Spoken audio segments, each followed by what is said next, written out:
একটা শীতল বিকেল। গ্রামের পথে চলেছে শহরের কয়েকজন বন্ধু, কাঁধে ব্যাগ, মুখে হাসি। উদ্দেশ্য একটি গ্রামীণ পিকনিক। ঝরঝরে বাতাস আর কুয়াশার মাখামাখি পরিবেশ যেন তাদের স্বাগত জানাচ্ছিল। গ্রামের মাঠে পিকনিকের আনন্দ যেন উথলে পড়ছিল। খাবারের গন্ধ আর গানের সুরে ভরপুর পরিবেশ। কিন্তু সন্ধ্যা আসতেই একটা গল্প এলো সামনে। এই বনের মধ্যে গভীর রাতে ভূতের কান্না শোনা যায়। গল্পটা সবার মধ্যে মিশ্র প্রতিক্রিয়া এনে দিল। রাত গভীর, যখন চারপাশ নিস্তব্ধ, তখন শোনা গেল এক মেয়ের কান্না। উৎসাহে আর ভয়ে ভরা দুই যুবক টর্চ হাতে এগোলো।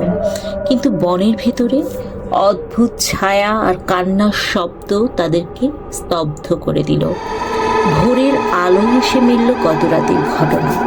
কেউ বলল এটি একটি আত্মার কান্না, কেউ বলল এটি প্রকৃতির খেলা। কিন্তু সত্যটা কি? হয়তো কিছু প্রশ্নের উত্তর জানা নেই।